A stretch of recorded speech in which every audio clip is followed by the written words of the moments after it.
I don't question if they're good at what they do because they only have 5,000 Instagram followers. I question what they do if I start clicking on their videos and reading their captions and the voice doesn't match the message.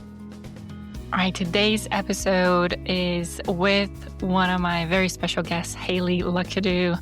Hayley's a marketing coach and motivational speaker, and she's the founder of Females on Fire, a powerhouse brand and community built around helping women chase big, audacious dreams and back them up with profitable strategy.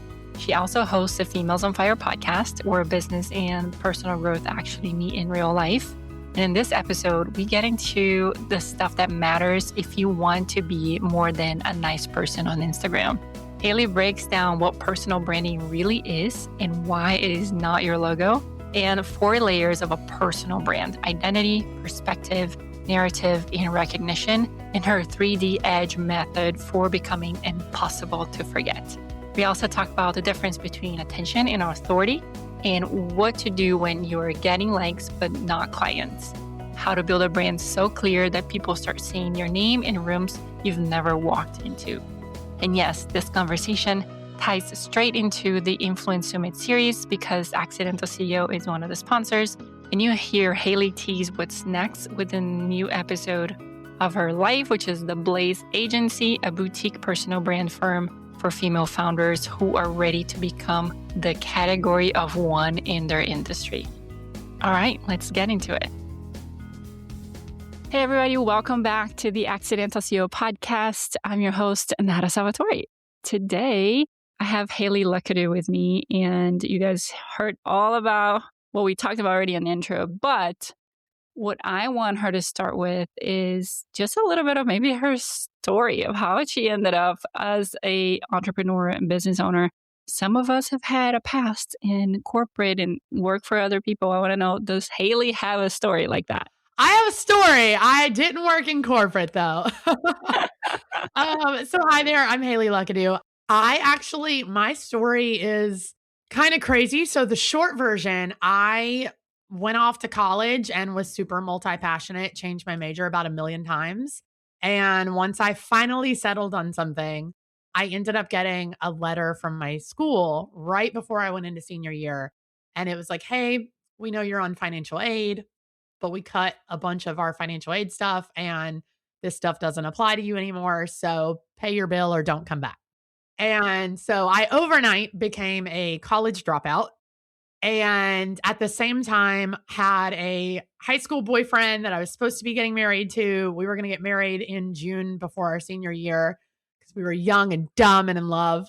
And he ended up calling off the wedding a month before, which was right about the same time I got the letter from the school. So, wow, talking about getting hit from all sides. Yeah. So that was my big rock bottom moment. And ultimately, I just decided like, I can't just keep working all these little like college jobs for the rest of my life. Like, that's just not something I'm going to be able to do.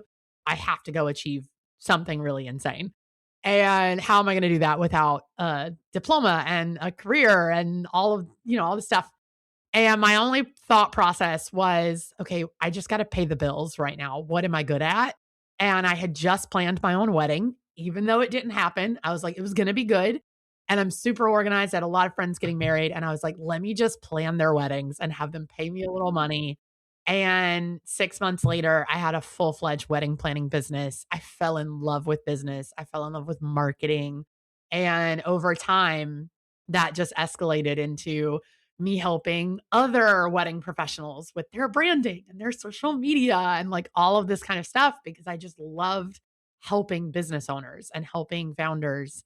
And fast forward many, many years, I ended up closing down the wedding planning company and got really lonely and started doing little interviews just like this one, just to connect with other women around the world, and ended up having a friend say, you should record that and turn it into a podcast. And the Females on Fire podcast was born. That was in 2018.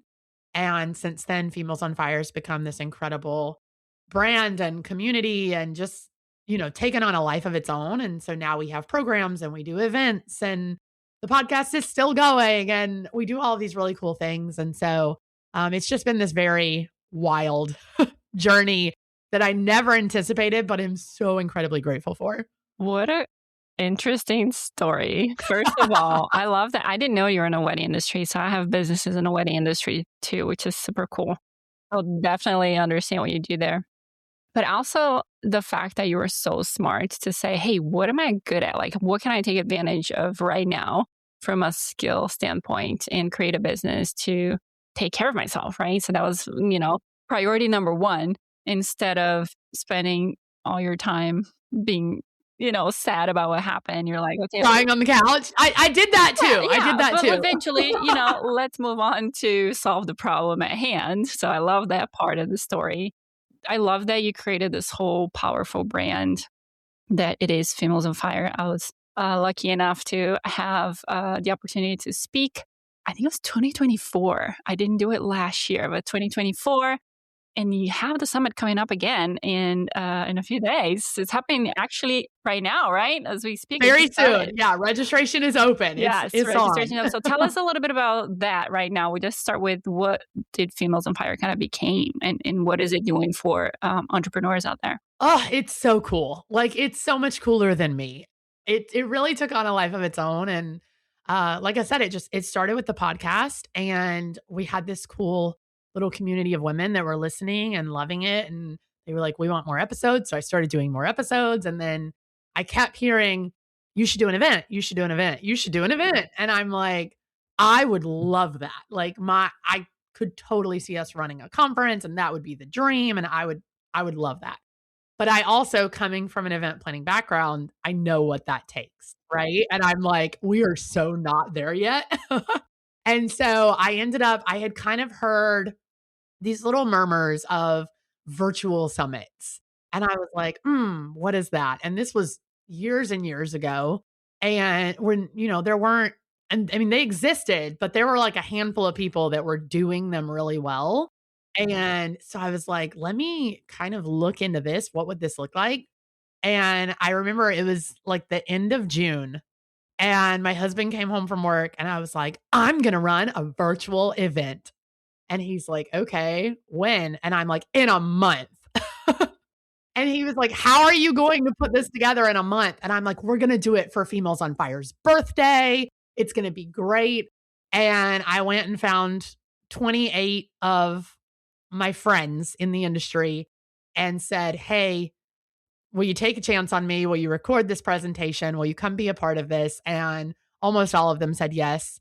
And we were very lucky to just get sponsors really quickly. And I just kind of figured it all out and threw it all together. And we got 810 women. At the time, I'm like, I don't know if those are good numbers or not, but 810 women sounds insane, right? That sounds so crazy. And I was so excited. And I thought, oh, I could do this again. And we started doing them like every 6 months. And then once we launched our in person, we kind of just moved it to every year. But every year it's just a little bit different and it's grown. We've done really small ones with very few speakers. We've done huge, like 80 plus speaker events. We've done these massive 4-day operations where it's just go, go, go for 4 days. We've had networking events. We've had tons of like collaborations. We have a virtual dance party that we've done at almost everyone. And it's been fun. It's been in my opinion, a little bit unique to what you see out there. And I think that set us off on the right foot. And now we're doing it again to actually circle back and answer your question. We're doing it again. This time a little bit different. I felt like, Yes, I love the new format. yes, I'm excited. I hope it goes well. When you've done something a certain way for so long that now you change it up and you're like, please don't let this fail. Oh my gosh. That's me right now. So, like I said, we've done these massive events and they're fantastic. But the question we never could answer was, what do I do next? Because it was amazing. I've got pages and pages of notes. I'm so excited. I'm hyped up. But now I'm so overwhelmed because I just got 4 days straight of content and I don't even know where to start. And so this year I'm really leaning into like, how do we get more space and how do we really value our time? And we wanted to give our attendees time to actually implement what they're learning. And so we've broken our 4 days up. into 4 individual mini summits happening all through March and the beginning of April. And just, hyper focused, hyper themed on really giving you strategies that are working, not things that you would have heard back in 2016. Giving you that space to network and to connect and to really just find like your lane and your avenue and have time to implement that in between what you're learning. And so it's our summit series. Registration is open. I'm so excited. And I'm excited to have you speak. It's going to be so much fun. Yes, it's so good. I like the new format because it does allow for things to be a little bit more specific without losing the whole soul of the event, right? You still have the same intentions of supporting female entrepreneurs and still making it fun. You're still being creative. But now we're just, like you said, creating some space for people to be a little bit more specific to what they want to focus on because we all have different interests. Maybe I'm in a phase of my business where I'm really trying to implement AI, or I'm really looking into what do I want to do for the future and how do I grow in a sustainable way.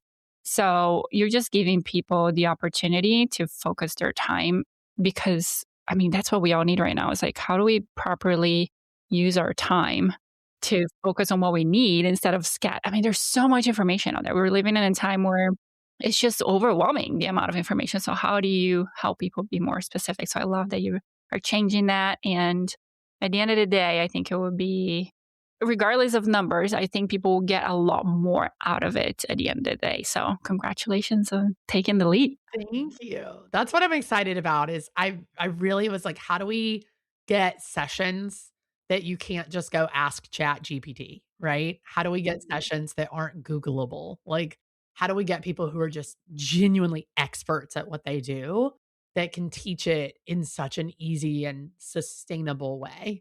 So I'm really excited. So good. And we're going to link that on the show notes for you guys so you can go register and choose your theme, your mini summit. Yeah. So Accidental CEO is going to be sponsoring one of the days. So yeah, we're so excited for Hayley and Females on Fire and for everybody that's going to be attending. So you are a specialist when it comes to personal branding. So let's dive into that a little bit. What is the difference you'll say between personal branding and just posting online? And why does that difference actually matters for, your revenue, your ROI? Ooh, okay. I love this question.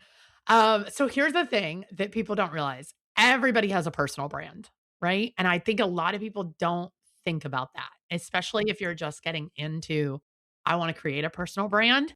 It's easy for us to fall into this trap of not realizing that we already have one. And so I talk a lot about how to create a category of one and what that looks like and how to build that ecosystem out for yourself within your personal brand. But I think we get very caught up in like, oh, a personal brand that looks like I have to be a speaker. I have to, have this like signature look. I have to have my website all done and the branding needs to look good. And I need this logo and I need to be on Instagram. I got to get a lot of Instagram followers. And that's not your personal brand. Your personal brand is what you as a human are truly known for. And that's where that category of one comes into play is like, how do we build that out so that we're known for what we actually want to be known for? And so when it comes to like, what is a personal brand versus just going out and posting, I can post about anything, right? I can create content about a number of things. I could teach you a whole bunch of things about wedding planning or starting a podcast or marketing, or I could dabble in all these different things and I could give you tips and tricks and hacks and advice that probably work for you. But I don't want to be known for that, right? I don't want to be known for wedding planning. I don't want to be known for teaching you how to start a podcast necessarily, even though I may have done those things. I may have some offers that help you start a podcast or do a thing or whatever. That's not what I want to be known for. And so what I want to be known for is my personal brand. So it's very different than just pushing out content and posting. Yeah, I was having this conversation with somebody yesterday about, that's how you build a business where people start talking and speaking your name in rooms that you're not. Because if there's no clarity around your brand and what you do, how do you want people to remember? Like, you'd be like, "Yeah, I know Haley. What does Haley do?" I don't know, like, she has a great personality, but I'm not sure what she does, So, when you start building a brand and it doesn't mean you have to speak exactly the same thing over and over. That's not what we're talking about. We're talking about being known for being the expert on something or being authority on something. Like the conversation yesterday was because somebody else was saying, "Oh man, you're in my head all the time now. When I'm doing things, I'm like, oh, Nata will be so proud of me that I'm delegating this," or Nata will be really mad at me right now because spending my time doing things that I shouldn't. So people understand that I talk about creating a sustainable business that takes things off your plate, that creates space for you to breathe. I talk about delegation a lot. There's little, tweaks of not tweaks, but variations of that central theme that then get associated with my brand now.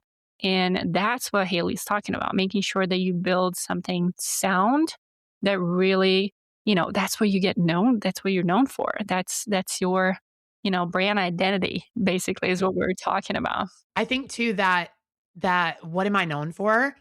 It's one piece, right? It's just one piece of your personal brand. And I like to teach that there are kind of four pieces to this if you really want to become like just incomparable. Like you stand out so much, you're very unique, you're top of mind for people. That's that like recognition layer. But there's other pieces to that too. But that's kind of the top layer of it is like what's that very unique thing that as soon as people think of me, they think of this. Yeah. Do you want to talk about the other pieces? Yeah, let's do it. Let's do it. Let's Let's do do it. it. Let's do it. So what we were just talking about, that's the recognition layer. And I think that part comes last. And we like to pretend that it comes first. So that's the problem. We like to pretend it comes first. We like to say, "Oh, okay, what do I want to be known for? What do I want to be known for?" And when you're thinking in terms of like, I want to build a personal brand, I want to be really well known, it's kind of hard to like sit back and say, okay, what is just this one thing that I want to be known for? Because I could sit here and be like, well, we have this offer and we have that offer and we do this thing and I launched that thing. There's a lot of things I want to be known for, right? But at the end of the day, if I'm building a personal brand, I want it to be one thing. And so that part kind of comes last. What comes first is what we call the identity layer. And so in the identity layer, you're thinking about who are you beyond your niche? Who are you beyond the people you serve? Because we love to go to events or get in networking groups or things like that, right? And we go, oh, I'm Haley. I'm the founder of such and such, and I help people do XYZ. That's great. That's your elevator pitch. You need to have that. But who are you beyond that? So you kind of want to start thinking about like, what do I believe that people in my industry maybe won't say out loud, right? That's kind of part of it. What do I refuse to compromise on? What do my clients come to me and thank me for that really doesn't even have anything to do with my service necessarily? So you were just talking about like the person that has you in their head and they're like, she would be so proud of me right now. That's what we're talking about. So who are you outside of the people that you serve? That's your identity layer. The second layer of this is your perspective layer. So you need to figure that out next because your point of view is what really makes you unique. Anybody can talk about personal branding, right? There's a lot of people that talk about that. But my point of view can't be replicated. Their point of view can't be replicated. That's the thing that's really going to set you apart is what you're talking about specifically at its core and how you're talking about it, right? So most founders are sharing information. We were just talking about this when we were talking about the summit, right? Information is everywhere. We're in information overload. You can go to Google, YouTube, ChatGPT, like anything and get information. The people that are standing out and building really incredible personal brands, they're not sharing information, they're sharing interpretation. They're taking information, they're making you think of something in a different way so that it will resonate with you, so that it'll push you into action. And so when you're building a personal brand, that's what you need to think of is what is my interpretation? What is my perspective? Because that's going to be what helps you stand out. And then that last piece of this is your narrative layer. So, storytelling, but not just storytelling for the sake of storytelling. We all have a story, right? I'm a college dropout. I launched a wedding planning business, but that's not my story. That's my origin. And so understanding the difference and recognizing that your story is truly what you want to be known for. Where did I learn these lessons? How did I get this expertise? How does that now help you, the viewer, the customer, the listener, to do something else, right? Or to jump into action. And so when you start to build these pieces out, and you've got this identity, you've got your perspective, you've got the narrative, you're really building out that story, then comes that recognition layer that we were talking about, where it's like, okay, at the end of the day, what do I actually want to be known for? And it's tying all of those other pieces together. I love that. Let's just repeat all 4 of them. List them real fast, everybody. Yeah. So the identity layer, the perspective layer, the narrative layer, and then finally that recognition layer. So good. I love all of that. Yes. I mean, and sometimes without even realizing, you are potentially already working on those layers, right? So putting it together, really helping, package it in a way that you're always going back to that. I think that makes it so much more valuable than just try to find the one thing you're going to talk about all the time, right? It's a whole different level. It's like you have all the puzzle pieces, you just have to put them together. Female founders and entrepreneurs, listen up. If you're building a business and you wish you had more women in your corner who actually get what you're doing, you need to join us for the Females on Fire Summit series. It is a 4-part virtual event where you'll learn real business strategies from incredible speakers, jump into live networking rooms with other female founders, and walk away feeling clear on your next steps and way less alone. And the best part? Your ticket is free. Grab it anytime now through April 6th at femalesonfire.co/summit. We've saved you a seat. If someone feels like they're really good at what they do, but they're not memorable, what is the first thing that you would have helped them fix? Ooh, I love this question. This is really so we are right in the middle of launching the Blaze agency, which we can kind of talk about later. And this is one of our like signature services that we're kind of going to be offering is how do you become memorable? How do you become the like icon in your industry that everybody knows you, everybody's like ready? And this is kind of in 2 parts. So we'll kind of just start with part 1 because that was really kind of what you asked me is how do you become memorable? The second part is now that you're memorable, how do you make people realize it, right? We can talk about that later. So how do you become memorable? I've talked about you've got to become a category of one. What does that mean? It means I have to have an edge, right? I have to have something that makes me unique. It sets me apart. It makes me stand out in people's brains. So it's a category edge.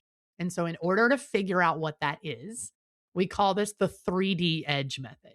So you've got to become 3D. You've got to jump off the page, jump off the screen, really engage people to the point where they know who you are and you are top of mind for them. So you're no longer just a 2-dimensional face on the screen. You're actively in their brain for a particular reason. So it's the 3D edge. And in order to figure out what your 3D edge is, there's 3 things you need to know. Number 1 is defiance. Number 2 is devotion. And number 3 is distinction. So let's talk about what those are. Defiance. What do you reject? What do you reject in your industry? What is your okay, but hear me out opinion, right? What is your okay, here's my point of view and it's very polarizing. And it doesn't always have to be insanely polarizing, right? We think polarizing, we think like far end of the line, right? It doesn't have to be crazy polarizing, but what kind of goes against the grain in your industry? So maybe, Nata, you talk a lot about delegating. Well, that in and of itself can kind of go against the grain, right? Because especially if you're a solopreneur or you just got started or you're just starting to scale, right? You're like, I have to do everything. I have to wear all the hats. No one can do it as well as I can do it. And here you are, Nata, coming and saying, no, delegate. delegate, delegate. Like you're going to free up more time to do the things that you're an expert in, to take these things off your plate and get your time back. You're going to feel better about your business, right? So that in and of itself is a little bit defiant. It doesn't have to be crazy polarizing, but what do you reject in your industry? So maybe you're a fitness coach, but you don't count calories, right? You're like, we don't do counting calories. That's a defiance. So what is your thing that you reject? Devotion is, what are you obsessed with that everyone else overlooks, right? So not just like, what do you love, but what do you love that people are not paying enough attention to? So this could be something that you're good at. It could be something you're really knowledgeable about, or it could just be something that you're obsessed with. To give you an example, for Females on Fire specifically, when we're talking about our in-person conference, there's a lot of events out there that are focused on business and personal growth and talking about stepping into your higher self and, show up and we're going to do all this mindset work and this personal growth work and you're going to step into your higher self. And it's like, okay, that sounds great. I want that. But for some people, it's like, who is my higher self? Like, I'm not sure what she looks like yet. You know what I mean? And for our audience, that makes them nervous. And so when we talk about showing up at this conference and stepping into your higher self, the one thing we're talking about is we're going to do it in sweatpants.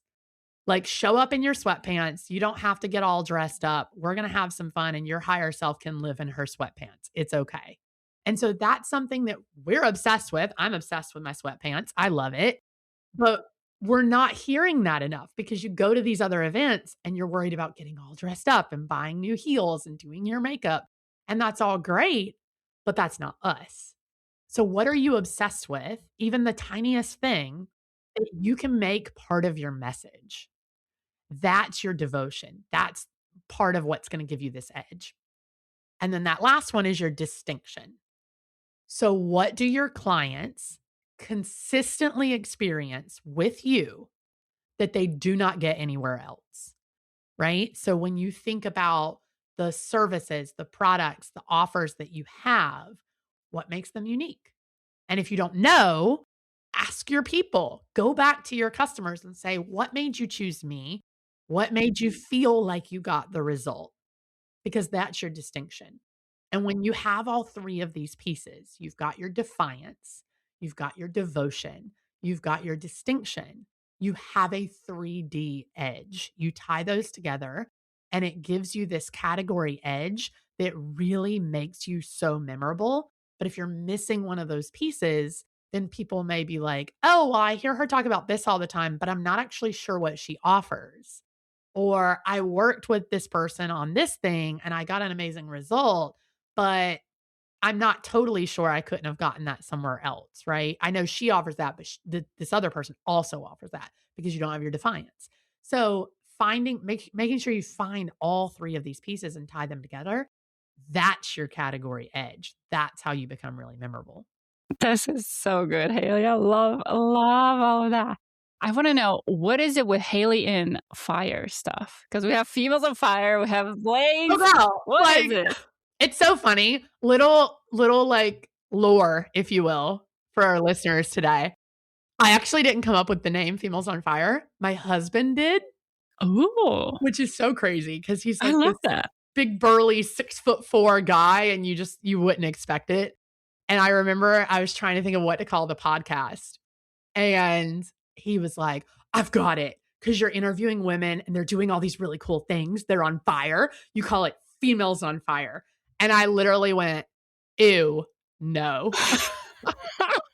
He was like, no, you can do all these fire puns and make all these fire references. And I was like, I don't want to do that. That sounds cheesy. I don't like that at all.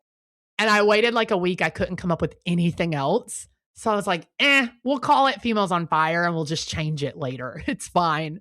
And people loved it. People loved the name. So we started leaning into that and it grew on me so fast. And It caught on like wildfire. Like wildfire. I love you for that. Oh my gosh. That was for him. Make sure you tell him that. That was for him. I'll tell him. I'll make him listen to this. But yeah, it caught on. We started using all these fire puns, and now we've created a whole other business, but I don't know, the fire's just in me. Like, so now we have the Blaze agency, and I can't escape the fire stuff. That's so good. Anything else that you want to share with us about the Blaze agency, and how is that going to be different than everything else that you have been doing? Yeah, I'm so excited about this because it's a project that's been in the works for just months and months and months. And so it's finally happening and it just almost doesn't feel real. So with Females on Fire, we're doing all these cool events, we're launching all these programs. Like it's great and I love it. But I was still doing my own like one-on-one coaching with people. When that first started, because you teach what you know, I was teaching social media and marketing and here's how to set up your business and all that kind of stuff. But, as you start to grow and you really hone in on an expertise, that ends up translating to your people, right? And so I found myself really doing a lot of speaking and a lot of coaching specifically on personal branding. And what I was kind of finding is a lot of the people that are talking about personal branding are doing it from a here's how to become a speaker perspective, or, here's how to actually like create good content or things like that. And not so much this piece that we've been talking about of how do you identify what really is your personal brand and what's going to make you stand out. And then from there, figure out the visibility strategies. And so that was something I just naturally kind of started talking about and teaching on a lot. And I had a girlfriend that was like, I just don't understand why you don't just go full force into teaching this. Ah, thank goodness for those friends, right? I love those friends. I love those friends. So I attribute this to her.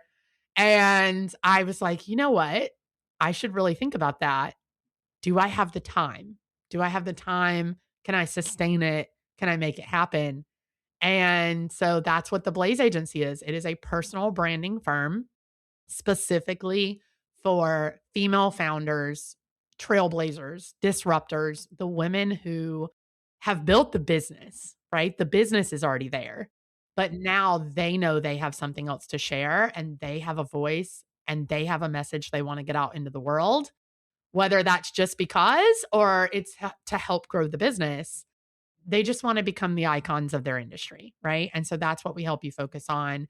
And we're launching now and I'm so excited about it and just excited for the women that we're going to get to work with because I know it's kind of almost the next layer of Females on Fire. It's like you come to Females on Fire, you get the community, you're, building the business, like we're teaching you how to do all those things. And now as this disruptive founder who's ready for the next level, now you get to come work with us at the Blaze Agency. Here you go. You heard it here first. The Blaze agency is coming. Literally, you heard it here first. Yeah, I mean, I can imagine with all of the knowledge you already shared with us just on this few minutes, I can imagine how, amazing it will be to go through the whole process with you. So I'm excited for you and for all the clients that are going to come your way. Can you give us a quick, maybe personal brand audit, quote unquote? What would you say are maybe the top 3 things that your website or Instagram or a brand should have, and make it very obvious in 10 seconds that this is the thing that you are going for? 3 things. I think you need to, number 1, have like a signature phrase. And when I say a signature phrase, I don't mean like a tagline or something. I mean just like 2 or 3 signature ideas that you're just repetitively talking about. Don't worry about being repetitive. Just go after it. Your 3D edge, figure that out. That's super important. Like you got to have that because if you're working that into your content, you're working it into your messaging and your positioning, that's going to be what really makes you stand out. And then put yourself in it. So if you can't get on camera, if you can't write your own captions, you're using like AI for that all the time. If you aren't putting yourself and your heart and who you truly are at your core into your messages, you're not building a personal brand. You're building a content machine. So really thinking about like, not only what do I want to be known for, but who am I? What are my core values? How does that tie into this? And when you do that, your content, your photos, your videos, it just naturally evolves and the right people start being so attracted to you and so magnetized to you that it's inevitable. Your success is inevitable. Would you say that when people are getting like they're getting the likes, right? They're getting the engagement, but they're not converting these people into clients. Would you say that that's what's usually missing, or there's still something else that could potentially be missing there? There's a disconnect. So you have to find it, right? What is the disconnect? So start to play with it. Okay, do I tweak the messaging a little? What part of that 3D edge am I missing, right? And there's so much more we could get into. We talk about the authority flywheel in one of my keynotes that I do, and we talk about that and how it's got different spokes that you've gotta make sure you have all of them. But that's a whole nother conversation. So, find the disconnect, play around with, okay, is it my edge and it's not reaching the right people? Do I play with that a little bit? Is it the visibility strategy that I have? Am I not showing up in the right place with this message? Or is it me? Am I not putting me into it enough? Do I need to add a little bit of vulnerability or relatability? Something that will tie me to these people and make them feel like I'm more than just a person on the screen. So it's something where there's if you're not converting, there's a disconnect, and we just have to find what it is, right? There you go. And that's when you hire Hayley to do that. That's when you hire Haley. What would you say that makes a founder instantly credible online? Because I feel like a trap that people fall into very often is like trying to over explain or try to prove themselves before they feel like they have that credibility. Is it something that you feel like can help you with that piece? Ooh, that's such a good question, and it's kind of a nuanced question, but I think kind of a standard answer is when you have that signature thing and you don't make apologies for it, right? Like you show up and you're like, this is what I talk about, this is who I am. It doesn't necessarily matter if you've got the Forbes logo behind you, right? It doesn't necessarily matter if you have 100,000 Instagram followers. It doesn't matter if you're booking like the biggest stages. All of that is cool. And that's part of the visibility part that we want to build up to. But when I go looking for someone, I don't question if they're good at what they do because they only have 5,000 Instagram followers. I question what they do if I start clicking on their videos and reading their captions and the voice doesn't match the message, right? Or the message feels unclear. So, that clarity at the end of the day is what sells you faster than any piece of press, any logo, any book, any microphone ever will. Not that you shouldn't be chasing those things, because again, we want that visibility. That's part of it. So there's a nuance there. But if you don't have that clarity, none of that other stuff's gonna matter anyway. I want to just my last question for you before we actually have a new tradition on the podcast that I'll tell you after this next question. But the last question I want to ask you before we do that is I want to do a little bit of distinguishing between attention and authority. So, what does influence actually mean right now in today's world?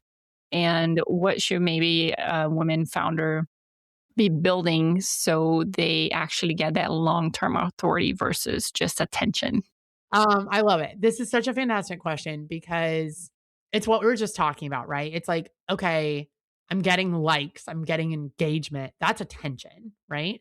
But if it's not converting, then you're not the authority. And how do you become that? How do you build that out? I think, and this is kind of what I was talking about, we do the authority flywheel when I give these talks and stuff, and we kind of do it as like an exercise. So if you imagine like a wheel, and when I say a wheel, I mean, think like those like giant river boats that have the huge like wheel on the back that's like so consistent. It's rotating consistently. It's just constantly going. And you think about in the center of that wheel, you have all these spokes, right? And so when you're building out this kind of authority like ecosystem for yourself. Each of those spokes is something a little different. So you've got your point of view, right? Which we already talked about. We've got visibility opportunities. So where are you showing up? Where are you putting your message? What platforms are you utilizing? Like, where's your audience showing up? We've got proof, which is, have I done what I say I can do? Right? Have I helped people get the result that I'm preaching in this message? So those are your testimonials. That's your word of mouth referrals. That's all that kind of stuff. You got your reputation, which is built through that category edge, through that message. And then that leads us to more visibility, right? Because now we're the authority, we're getting more opportunities. So a strong point of view gets attention. That's what we're talking about with the likes, the engagement, all that stuff. A visibility strategy then creates opportunities from that attention. The opportunities create the proof because we're converting people. The proof builds the reputation, and the reputation multiplies the visibility. So if you want to be an authority in your space, we can't have a broken spoke. We've got to make sure that we are closing the gap on every single one of these categories. So we're not just posting content that we think is trending, right? We're not, as much as I love using AI because I think it's got very powerful ways to help us, we're not having ChatGPT write all of our captions, right? We're putting ourselves into the content. We're not focused on creating more content. We're focused on creating better content, better converting content, more authoritative content. When we're doing all of that, making sure that we're so honed in on our talents, our skills, our message that we're getting people those results. And then making sure that those people are telling other people that we're showing up in the right spaces, that we're actually like having the audacity to put ourselves out there, right? That's a big piece of it. Having the confidence to say, this is who I am. This is my message. This is what I'm good at. That's a big part of it. And so when you kind of tie all those pieces together, you naturally sort of build up authority. If you're showing up and you're just like jumping on every trend on TikTok or Instagram, you're constantly commenting on threads, just like random stuff about the new Taylor Swift album, which don't get me wrong, I'm a Swiftie. I love it. Like, I'm all about my Taylor. But if that's all, like, if you're jumping online and that's all you're talking about and you're not tying that back to your message at every possible touch point, then you're not building authority. You're building a friendship, right? You're making people feel like they're friends with you, which is good. We want that. But we also want them to feel like she is the authority in her space. Like, she is the best person for the job. And I'm not just going to recommend her because I feel like I'm friends with her. I'm going to recommend her because I know she's good at what she does, even if I've never worked with her before. And so that's kind of where you get into that differentiation between attention and engagement and actual authority and impact. Such a good way to make that distinction. All right, so I have this deck of cards here that are it's just a great to create more deep connections. And there's some questions so I don't look at the questions before I ask you. So I'm going to pull up the first card here, and it's just a question. It's probably more on the personal side of things, but I just love hearing how our guests answer this. So I love this so much, but I'm scared. I know. Here's your card. What is something you've worked really hard on recently? That's an easy one for you. But maybe I'm gonna make you make it not about work. How about that? Not about work. Ooh, okay. Not about work. Interesting. Work is the majority of my life. So put a twist to it. That's a tough one. I think, I've got a good one. Okay. I set out at the start of this year, so this is only very recently, to take my Friday afternoons and dedicate them entirely to hobbies. So I'm not allowed to work on anything, even if I really, really want to. I have to do hobby because I have accumulated. I love dancing. I've always loved dancing. And where I live, we have a little yoga dance studio that I absolutely do not use enough. I know. I see your dancing videos all the time. Thank you. Yes, I try. I had my husband buy me a keyboard for Christmas 4 years ago because I wanted to learn to play piano and I never touched it. My brother bought me a calligraphy kit one year so I could learn calligraphy, never touched it. I have these ideas of things I would enjoy doing, and they just get put on the back burner because not just because I'm stressed and I'm working, but because I genuinely love my work and I love what I do, and it's hard to turn that off. And so lately, that is something I've been working very hard on is hobbies and just having hobbies that I actually do, even if I'm not good at them outside of the business and brand building and all of that. So, That's the cool thing about hobbies. You don't have to be really good at them. You just have to have fun which when is you do it. which is also hard for me, Nata, because I was just gonna say, which is hard for people who think like we do, like we just wanna be good at whatever we do, but being able to turn that off and just have fun. So it's, it's nice to purposely choose things that you're actually not good at to kind of break off of that thought process that we have to be so good at things, because it needs to be something that you're not good at, and hobbies are a perfect place to do 100%. that. That's my thing is like, I'm willing to be bad at it and fail long enough to get good at it. And that's always served me really well. But Yeah. with some of these hobbies, I'm bad at it and I'm acknowledging that I'm actually probably never going to get good at it because it's just not in my skill set. And that's hard for me. I don't like not being good at things. So that's really tough. I understand. I understand. Well, thank you so much for spending the time and sharing all this amazing knowledge with everybody, with our listeners. Tell everybody where they can find you if they want to work more with you. We are going to put all the links on the show notes for you guys, but I like to at least give them a little, verbal direction to where to go. Yes. So obviously go check out the summit. That's like the best way to get an intro into Females on Fire and our world and just come see what we're all about. And you'll find out a lot about us there. So check that out. Come follow us at Females on Fire on all the platforms, but mostly Instagram. I'm at Hayley Luckadoo if you want to come connect with me personally. And then the Blaze Agency, we're launching very soon. You can find us at theblazeagency.com. Come check out our services. Website's almost up. So I'm really excited about that. And come work with us and see what we're all about. Follow along with building a personal branding firm. To keep up with the pawns, this will light a fire under you to get that website. I love it. I'm usually not good with these, but I guess today I'm on fire too. So. Oh, thank you so much. We'll see you guys next week. Bye. Thank you. And that's a wrap for today's episode of the Accidental CEO podcast. Thanks for hanging out with us in the world where creativity and business strategy collide. I am Nata Salvatore, thrilled to have shared this time with you. Remember, every episode is a step closer to mastering the art of being an accidental CEO. So don't miss out. Hit subscribe, drop us a sweet review, and spread the word to your creative tribe. Your next big breakthrough could be just one episode away. Join us next time for more insights, laughs, and actionable tips. Keep pushing boundaries, dreaming big, and embracing the beautiful chaos of entrepreneurship. Here's to make magic happen in your business and beyond.